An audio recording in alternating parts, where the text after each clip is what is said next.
Do do do.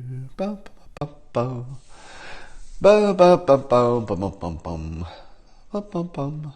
Hey everybody, come on in here. What a day! What a day! Oh my goodness! I'm going to add another topic to talk about the stock market. Do you have your beverage? Everybody, do you have your coffee? Is it handy? Do you have time? Grab your coffee if you got a moment, if it's handy. You've got 10 seconds before the simultaneous sip. Go, go, go. Get your beverage, everybody. 8, 7, grab your beverage. No, here it comes. It might be early.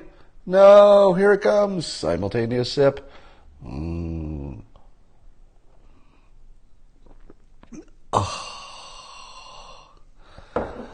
The collective experience of the simultaneous sip never fails to delight.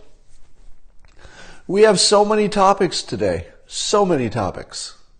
I'm just going to jump right in. It's going to be topic cornucopia. Topic palooza today. Topic number 1. Why the heck is Carter Page so damn happy? You've been watching the news probably, and you see this character, Carter Page, who's somehow miraculously become a primary candidate or primary character in this movie we're all watching. Actually, we're watching 2 movies on the same screen. But have you noticed every time Carter Page is interviewed, on the question of whether he, Carter Page, is a Russian spy or colluding with Russia to overthrow the government of the United States, what does Carter Page look like? Well, let me give you my impression of Carter Page. Now, as it turns out, normally when you give an impression, you've got to put on some hair or makeup, or you've got to do something to make yourself look more like the person. But now I'm going to show you an amazing transformation. I will go from all of this to looking exactly like Carter Page. Do you think I can do it? Watch this. Huh? All right. Now let me give you my impression of Carter Page being interviewed. First, I'll play the interviewer. Let's say I'll play Anderson Cooper. Would you like to see me in my Anderson Cooper disguise? Who would like to see my Anderson Cooper disguise? Here it is. Mr. Page, Mr. Page, you are accused of being a Russian puppet, someone who has ruined politics in the United States, possibly going to cause a constitutional crisis. You're at the center of the biggest scandal in all of American politics. You, sir, may be guilty of treason and trying to overthrow the government of the United States. How do you respond? And now, Carter Page.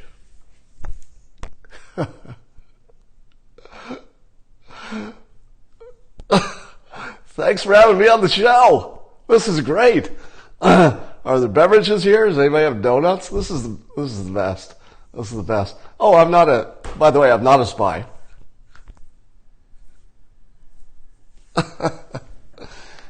And scene. Now, how do you explain? Yeah, there's also the story that the FBI paid Carter Page at one point to be an undercover agent for them with Russia. So I don't know if that's true yet. A lot of it has been reported, but maybe it's true, which would make it fun. Now, why is it that Carter Page is so happy? Now, one reason might be, and I'm sure it is, if you've heard a little bit about his story, he wasn't a direct advisor to President Trump, nor was he in the outer circle of advisors. He was sort of a volunteer outer circle advisor. Meaning, it sounds like a bunch of people who knew something about world events got together on their own and said, do any of you know somebody in the outer circle of the Trump administration? And somebody said, yeah, I know a guy who knows a guy.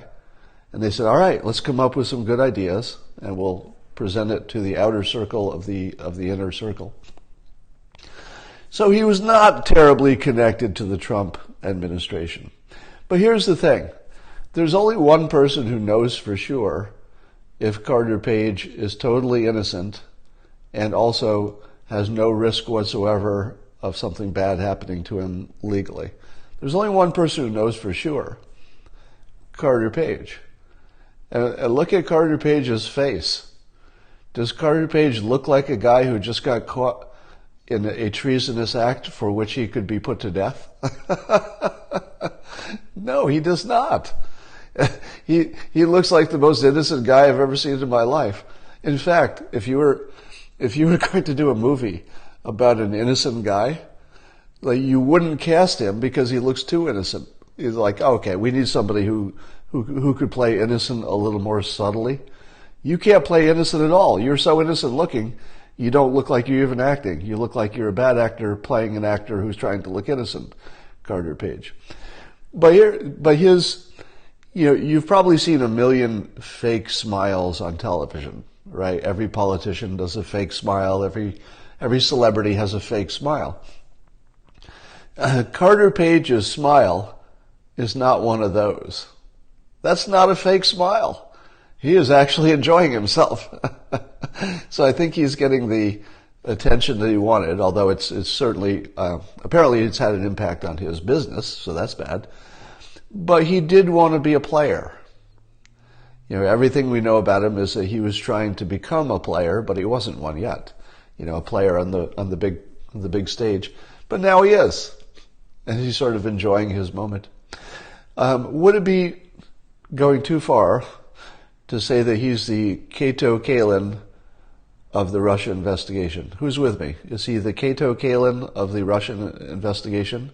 I think he is. He's Kato. Kato was happy too. Kato was not guilty of any crimes. All right. Now, let's talk about the president's joke. The president joked about the people, the Democrats not clapping during the State of the Union, and he was saying that it was un-American to not clap for some of the topics that he mentioned. Now, someone in his crowd, he was at a rally somewhere in Cincinnati or someplace, and according to the president, we don't know if this really happened, but the president pointed into the crowd as he was interacting with them. He goes, oh, somebody said treason. And then the president, very obviously, jokingly, laughed because somebody in the audience yelled treason, because it's funny to say that someone not clapping would be guilty of treason, right? That is a funny idea, because clapping is so unimportant and treason is so important. I'm just explaining this for the 1/3 of the country who doesn't understand how jokes work, all right? The way jokes work is you combine things that don't belong together. That's one of the big things. So not clapping is totally trivial.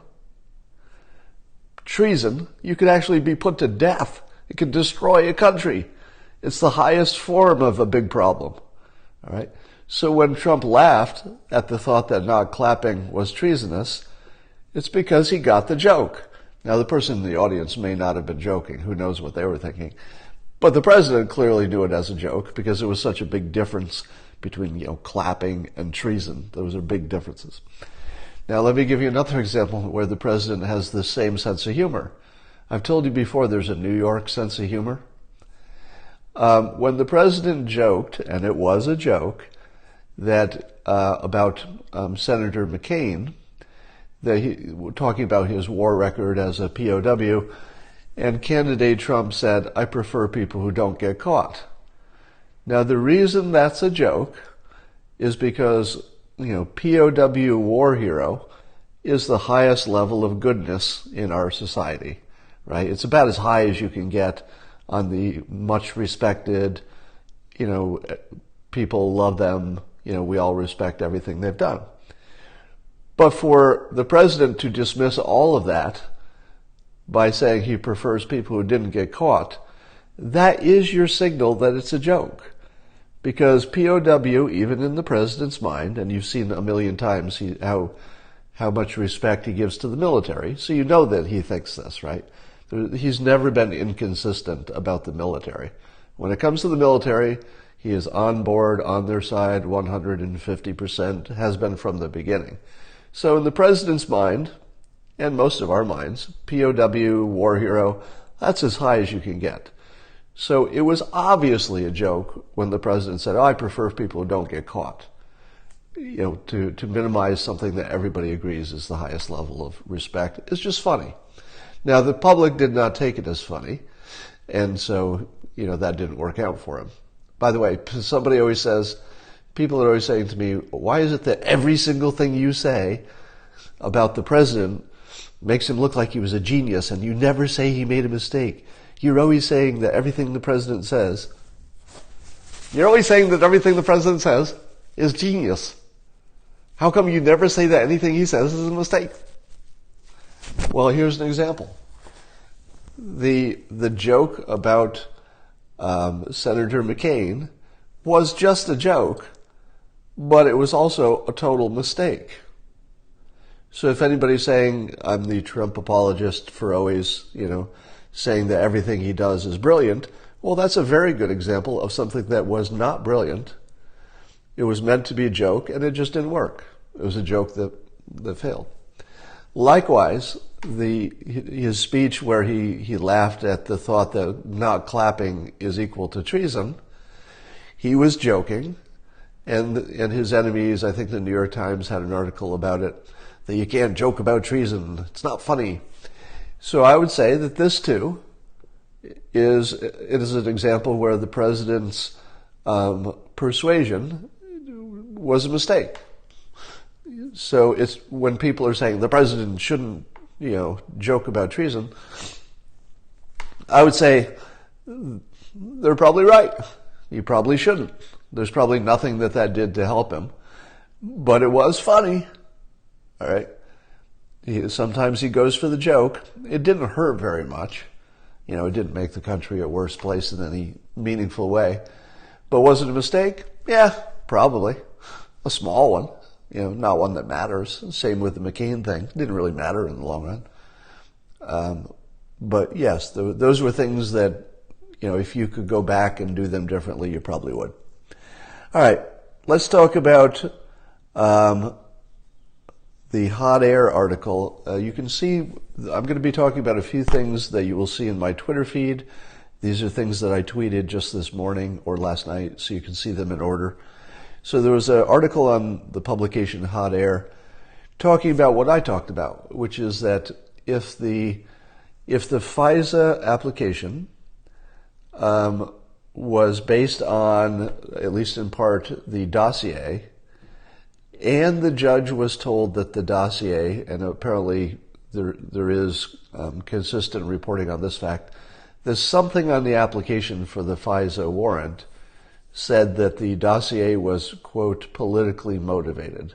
I think they used that phrase, politically motivated. Now the question is that enough to tell them? Or should you also say not just politically motivated, but funded by the Clinton campaign? The Hot Air article argues the same thing that I argue.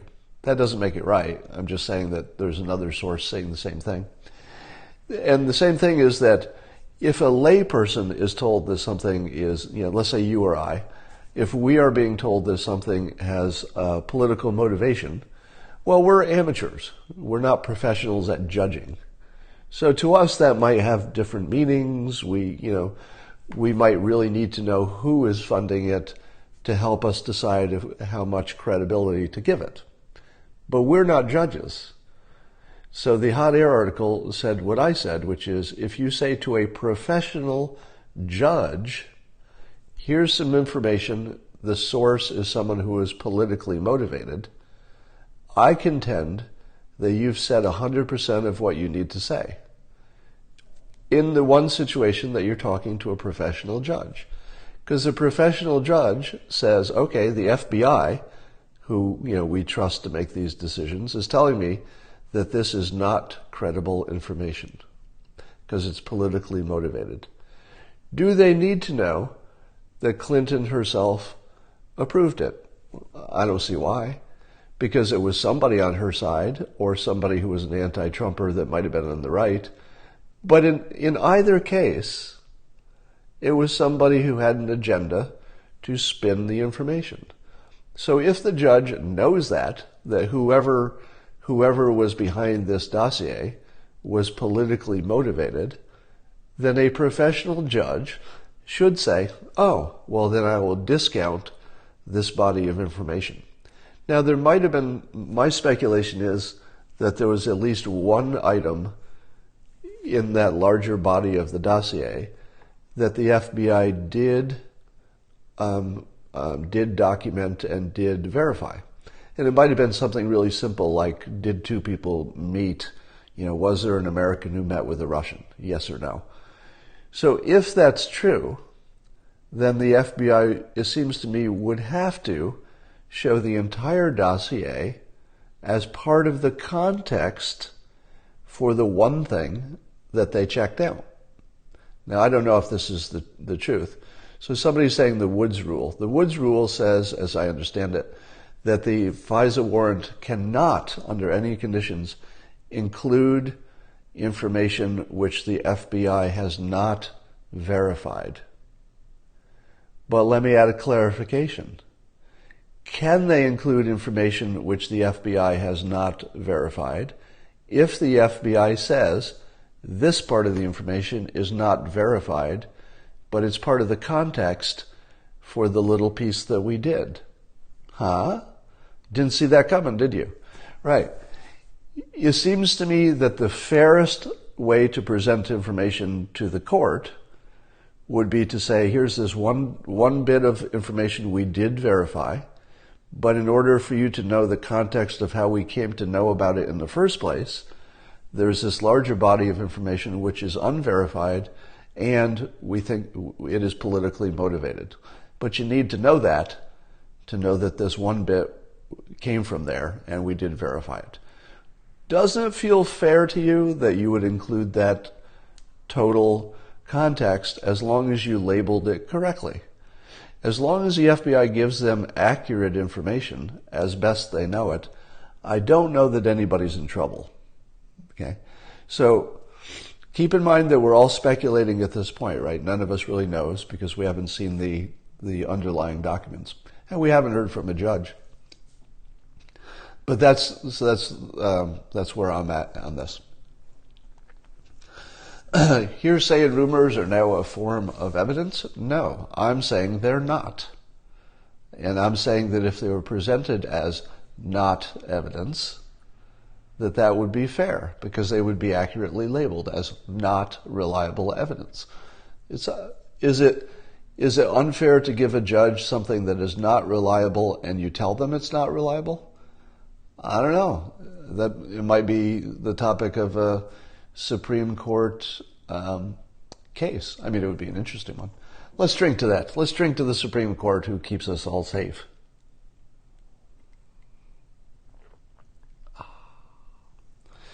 I also heard that the reference to the Yahoo article was not what we think it is. There's more to that. It wasn't just that they were using it as a second source when in fact the Yahoo article came from the first source. We're being told that there might be more to the story, and I suspect that that's true. Now let's talk about the second memo. Apparently the Congress has, I guess the House Intel Committee or whoever it is, has approved its release, but the President of the United States still needs to approve it through the President's various branches, DOJ, FBI, I guess. So let's do some predicting. Will President Trump allow the Democrats' memo, the response to the Devin Nunes memo, Will he allow it to be released? Yes, yes, yes. What's the best way to play this if you're the president? Is the best way to play it to release it? Or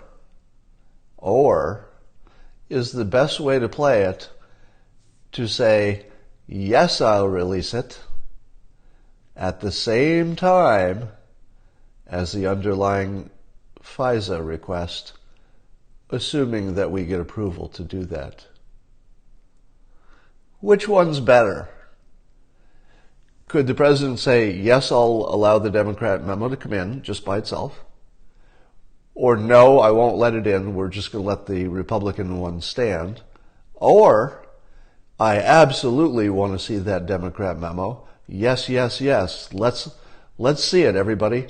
I say we should all see the Democrat memo, unless my Department of Justice or FBI says I can't because there are some sources and methods in there. But if there's not, I definitely want to let that memo out. But if my experts in the DOJ and FBI tell me that I really shouldn't let it out without the FISA application as a whole, I guess we'll have to wait for all of that. But yes, I totally want to release that memo. I want all the information out there. I want full disclosure. I want the Republican memo to be matched with the Democrat memo. But if we're going to go that far, shouldn't we see the whole FISA application? And wouldn't you like to see it at the same time as the Democrats' memo? To put it all in context. Shapiro says Trump can declassify all of it. That might be true. But he would still go through a process to do that. He would have all of his departments that are relevant, look at it first. It is my rule not to disagree with Ben Shapiro on matters of law or constitution or fact. All right. So I don't know which way the president will go, but I will tell you, if I were the president, I would want the Republican memo to be out there alone as long as possible. And I would say, I would do the same play that, oh, by the way, did you see how right I was about the president agreeing to testify to the special counsel? Have you seen that news yet? So remember when the president was asked, will you talk to Mueller? He said, absolutely. Totally. And they said, would you talk to him under oath? And he's like, yes, totally under oath. Hillary Clinton didn't talk under oath, but I will totally talk under oath, unless my lawyers say not to. And I said to you, the unless my lawyers say not to was the active part of all of that. Because there's no way, there's just no damn way that President Trump is dumb enough to just walk into a slaughter where everything is against him and nothing is for him. I mean, it's sort of a rigged system. They call it it's basically a trap so that they catch you lying and you get caught on obstruction of justice. So there's no way he would walk into that, and he knows his lawyers would stop him. He knows that. So he got to say, yes, he wants to do it, and that's what people heard. So the public heard, yes, absolutely. Oh, perjury trap thank you, that's the term. So everybody got to hear that he wants to do it at the same time that they heard, well, I guess the lawyers won't let him, Who goes against their lawyer? You don't want a president to go against his lawyer. That just sounds like bad management. So it looks like the president has another chance for exactly the same play. And the play would go like this. Mr. President, would you like to release the Democrats' memo? If he says no, well, he's an asshole, right? No, I'm just going to show my side of the story. He can't do that. He can't just say no. Now, he could give it to his FBI and DOJ, and they could say, no, there's some sources and methods in here. But the Democrats could just rewrite it, take out the sources and methods that probably don't make much difference, resubmit it. So in the long run, you can't really prevent the Democrat memo from coming out because of sources and methods, because those could be scrubbed out. But you could say, absolutely, I want to see that Democrat memo. It might tell us something, we want to see. Let the public see. I'm in favor of full disclosure. But if my FBI and DOJ tell me that these two memos out here still don't answer the question without the context, wouldn't it be better for the country to release it all at the same time? The Democrats' memo and the underlying FISA application. It might take us a while to, dig into that and have my people decide whether we can do that and what's redacted and what isn't. But shouldn't we wait and just do it all at once? Now, here's the problem. Nobody can argue with that. You could hate it because from a political point of view, the Democrats want their memo to be out there unchallenged by the facts, the same way the Republican memo was out there unchallenged by the facts on the actual application. Everything is word of mouth at this point. So the Democrats would hate that, but how do you argue against revealing the most information that you can in the most responsible way? So my prediction is that the president will say yes on the Democrat memo on the condition that it comes out about the same time as the FISA application itself, which will take a little work. Anyone want to double down on that prediction? I say yes on the Democrat memo from the president under the condition that the FISA application is released too, which might be problematic.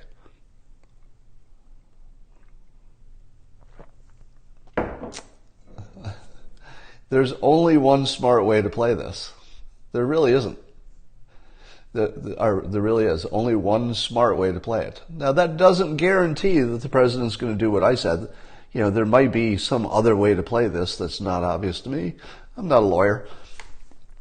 His lawyers might have better advice. All right. Let's talk about the national anthem protesters. Do you remember how mocked I was when I suggested that the NFL teams that had the most kneeling would underperform?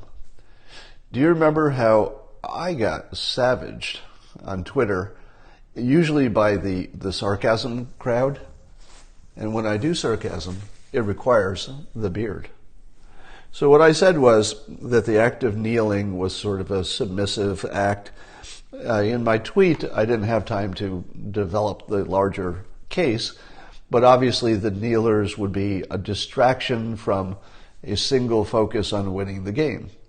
Now, even if you thought that the kneelers were showing a sign of power, meaning that it was a defiant, powerful protest, which conceptually was, that physically it was submissive. Kneeling is just submissive, even if in your mind you're saying, I'll show these people by kneeling. That your body is more important than your brain when it comes to triggering your thoughts. And so we saw, first of all, that the Eagles, I think they had maybe one kneeler in preseason, but otherwise they were a non-kneeling team. And also they had the most patriotic name, the Eagles.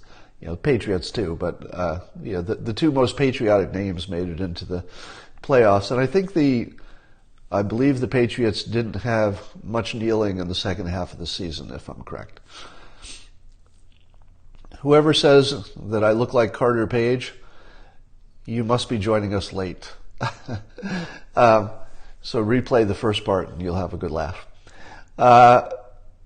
So a non-kneeling team won the Super Bowl, and it was against another didn't kneel too much team. But that doesn't prove anything, right? Because I think there were 7 teams that did not kneel, so there was a healthy chance one of them was going to win the Super Bowl. But somebody tweeted to me, and you can see it in my Twitter feed, a story about how the study of football, Yes. Yeah, I thought I tweeted it.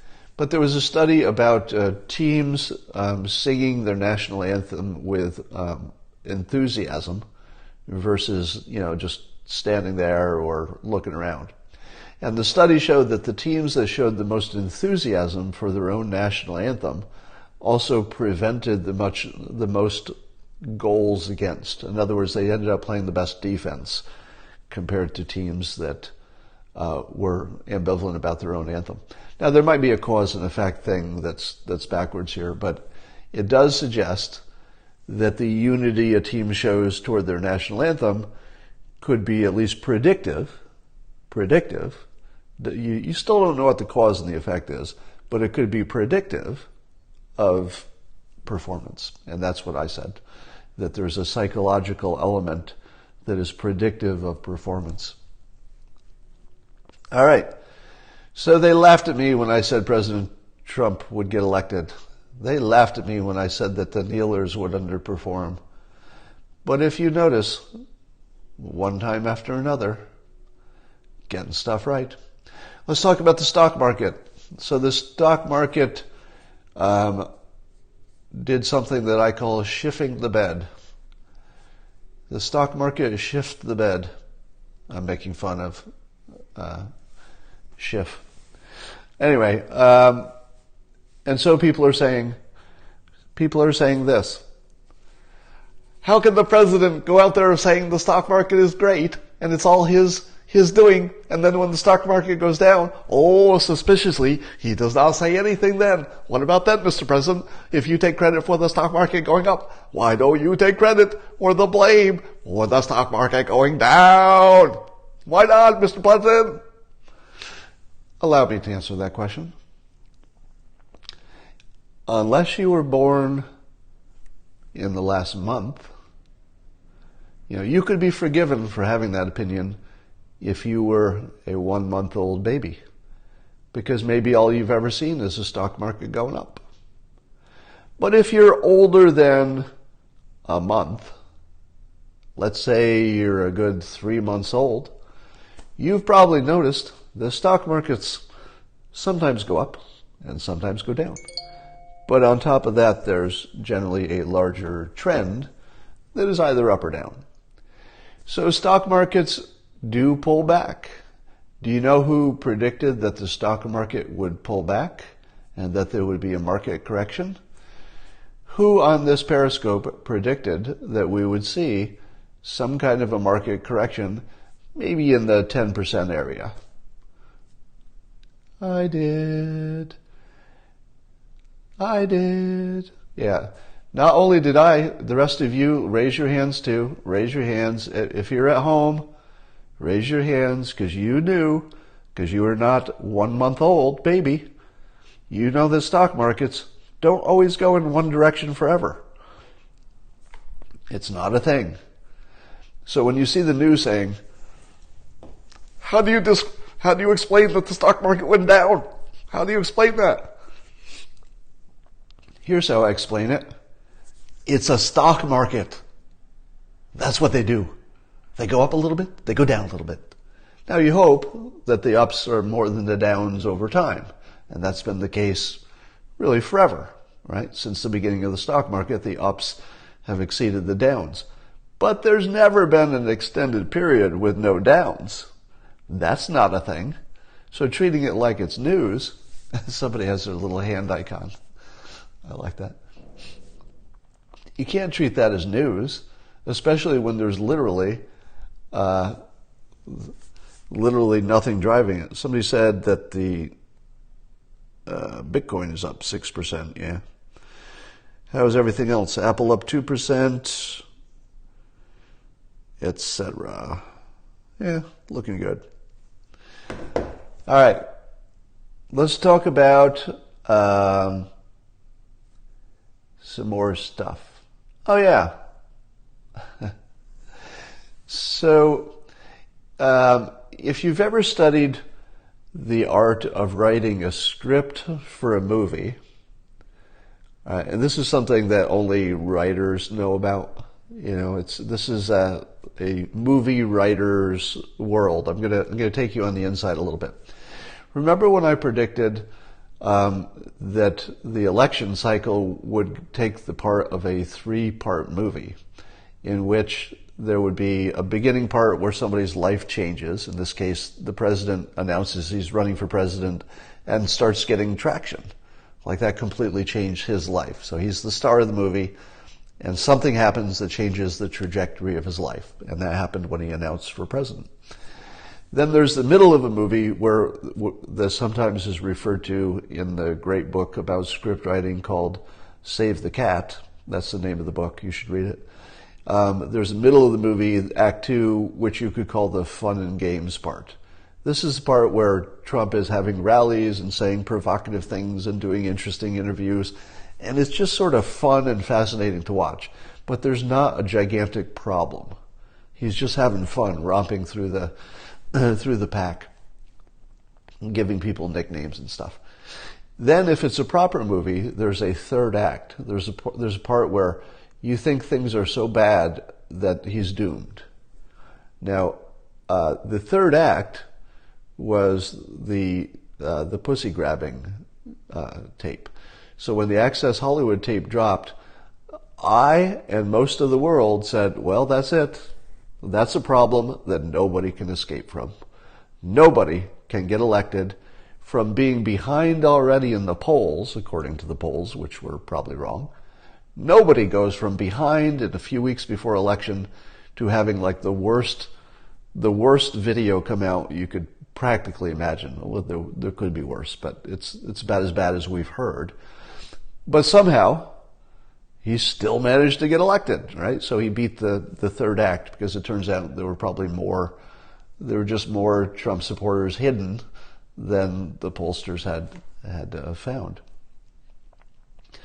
So, but there's another element of script writing that I haven't mentioned yet, and it's the idea of an A story, as in the letter A, and a B story, as in the letter B. Now, if you write a good script, you've got an A story, which is what the hero is doing, but there are also smaller stories that are happening at the same time, the so-called B stories. Now, a proper script will have the A story and the B story sort of progressing at the same time. You know, the movie will skip back and forth between the two stories, or there might be 3. You could have, another B story. But toward the end of the movie, the A and the B story converge. So it could be that something that was learned in the B story, or some change that happened because the B story ends up being the key thing that allows the president or the hero of the story to do what they need to do, or it might be a problem you didn't see coming. So the B story could be a problem that's developing and becomes the third act problem. All of that set up to tell you that it turns out that whether or not the wall gets built may depend on, wait for it, have you seen this story in the news today? This is just today's news. Judge Curiel. I'm not making this up. The famous Judge Curiel, who was the topic of President Trump's court case with Trump University, the very judge that President Trump referred to as, quote, Mexican, meaning he had Mexican heritage and therefore might be biased against someone who pretty much all people with Mexican heritage were biased against at that point. But it turns out that Judge Curiel might be the judge that gets appointed to decide California's court case that says that a wall would be bad for the environment in some way that I don't understand. Maybe multiple ways, I don't know. So Judge Curiel might get to rule on the wall. Now, I swear I'm not making this up. Somebody says, am I kidding? I'm not making this up. Now, it's not guaranteed. We don't know if that's the judge that'll get the case. But apparently there's a good chance of it. I don't know why the news is reporting it's such a high chance. But that would be the ultimate B story. Coming back to bite you in the ass later. So that's great. Just keep an eye on that. Then, let's see, I had another topic here today. There's so many topics. Oh, let me give you another topic. So some of you who have been watching my Periscopes for the last week, you know that I had a back injury. I tried to lift a washing machine. And by the way, if my doorbell rings in a moment, I have to sign off quickly because my washing machine repair guy is coming back. So I just ripped some muscles in my back and it was killing me. But as the back muscles improved, just normally, I got this weird problem where there was this point in my upper hip on each side, on both sides, that was so painful when I walked that I actually couldn't walk one day. There was one day I couldn't actually even stand on my feet. And I mentioned that casually at the end of a Periscope. And the next time I get on Twitter, somebody who was watching the Periscope had seen me talk about the two, equal points of pain on my upper hip, sort of in the back of the butt area, and sent me a link to a guy who talked about this very problem, this identical problem, and he had a kind of stretch that was good for, and it said, immediately taking the pain away. All right, so the idea was some guy on a YouTube video was saying, all right, you put your finger on the point, and you sit on your side, and you lift your leg up, and you put your toe down, and then you come across. It doesn't matter what the stretch was. It was a very unusual stretch that you never would have worked down on your own. So I thought, well, what the hell? So I get down and I do that stretch. And it immediately fixed it. That's it. So some stranger who I want to thank, because you might be on this Periscope, but someone I don't know saw 5 seconds of a medical problem explained, sent me a clip. I looked at the clip, I did the little stretches, and then I stood up and said, holy shit, fixed. Now, it's not 100% fixed, but it took all the pain away for like a week of serious suffering. I mean, I was in serious pain. I was trying not to show it, but I was in a lot of pain for a week. Now, here's where I'm going on this. Yes, remote healthcare. I'll give you another story. When I had some of you don't know, I lost my ability to speak for 3.5 years. And when I went to doctors and said, why can't I speak? I had to whisper it because I couldn't speak. I could whisper, but I couldn't make actual words. Doctor didn't know what it was. And I went to another doctor, and that doctor didn't know what it was either. I solved it on Google, but only because I had the right thing to Google. I came up with a search term, vocal dystonia, which the average person would not have come up with. All right, it was sort of an inspired moment. I thought of that search term, and that got me to spasmodic dysphonia, which got me to the one doctor in the world who had a still experimental surgery, which is why I have this scar here, which cured an incurable problem. It was an incurable problem that I found the one doctor who actually did have a cure, and he cured it. Now, to think of these two stories. In both cases, one I figured it out on the internet, and the other one I got fixed by somebody who just saw my Periscope and said, hey, look at this video and do what it says, and then I did, and it fixed me. So thank you to whoever that was. Very big thank you. So now imagine a healthcare system in which the first phase of your healthcare diagnosis is crowdsourcing. I know what you're going to say.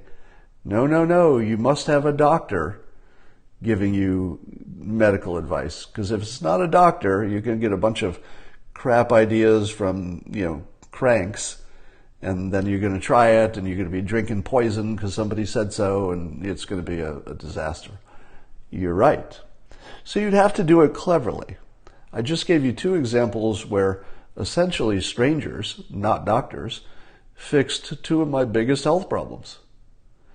My belief is that if you had a crowdsourced diagnosis before you actually talked to a doctor, and then it was actually the doctor who confirmed or didn't the diagnosis, that you'd be way ahead. All right? So my doctors who had never heard of something called a spasmodic dysphonia, it's because it was kind of rare. Yeah, all right? Most doctors don't see most things, all the time. So if that doctor had had the benefit of me walking in and saying, look, the crowdsourcing says I've got something called spasmodic dysphonia, and they sent me clips of people who had the same vocal problem. It's obvious when I see them on the clip. That's how I identified it. If you see somebody trying to talk and has the same problem as you, it's really obvious. So I say, that's what the crowdsource says. What do you say, doctor? And the doctor says, well, I never even heard of this thing. Let me look it up. Oh yeah, that's a thing. Let me send you to the person who knows about this. So as a way of reducing doctor trips, crowdsourcing would be really good, because in the case of the stretching, there's really no risk of stretching, right? Not really. I suppose there could be, but not really. So you could try the stuff that doesn't hurt you without any real risk. Now, if you did a crowdsourcing thing and somebody said, oh, you've got to do some holistic medicine or you've got to take something to put into your body, I would say, unless that thing they're recommending is normal food, somebody might say eat more protein or less protein or something like that, and you could just test that, see how it feels. But if somebody says, well, why don't you make your own medicine out of things you found at home, probably don't do that. Wait for a doctor before you do that stuff. The crowd will never say, take 2 aspirin and call me in the morning. Yes, they will. The crowd will say, take 2 aspirin and call me in the morning. Because most things, you know more about them if you wait a day. Because most things either are better or not the next day, and that tells you a whole lot about what your problem is. So the crowd might say that exactly, because lots of times that's the right thing to do. So it seems to me that now that we have perfect communication across the world, and you have people who have literally personally experienced all manner of problems, there's no medical problem that hasn't been experienced by lots of people. So if you've got symptoms, somebody's going to know what that is, and they're probably going to get you closer to it faster than a doctor could. You still need the doctor for the final diagnosis.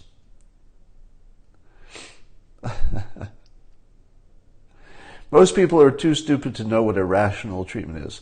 Correct. That's why the crowd is important, because the crowd will also self-police.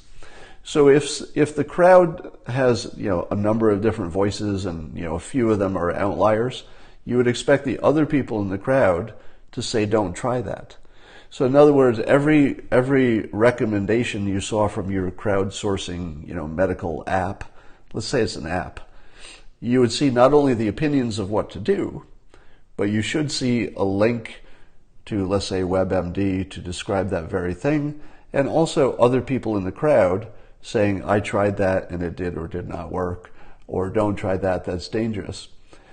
Crowdsourcing will get you probably, I'm gonna go out on a limb. I'm gonna say that for diagnosing only, not for prescribing medicine, but for diagnosing, I'll bet the crowd would beat a doctor. Does anybody want to take that bet? I say crowdsourcing beats the doctor on average. Not every time, but on average, the crowd will beat the doctor for symptoms.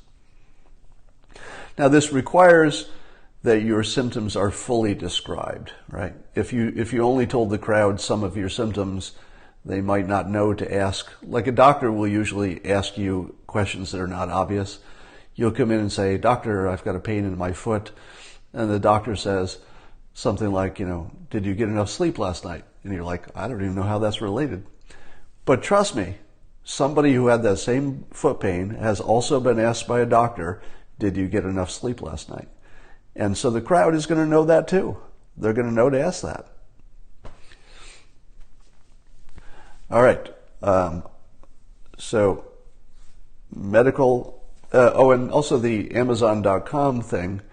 We don't know what Amazon is going to do with healthcare, but look what Amazon did for book buying. A huge part of the book buying process is crowdsourcing. Crowd opinions on the quality of the items that are being sold.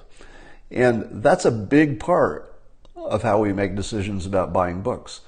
I'm pretty sure that Amazon, which on one hand wants to probably be as lawsuit proof as possible, that's a problem, because that's going to constrain what they can do. They want to not be sued, not hurt anybody. But I'm pretty sure there will be a public element to this. Sounds like Christina is here downstairs. So I'm going to sign off here. I think I've done enough, and I will talk to all of you later. But I would look for big things in healthcare, and I think the crowd is going to be part of that solution. It's going to be fun. Bye.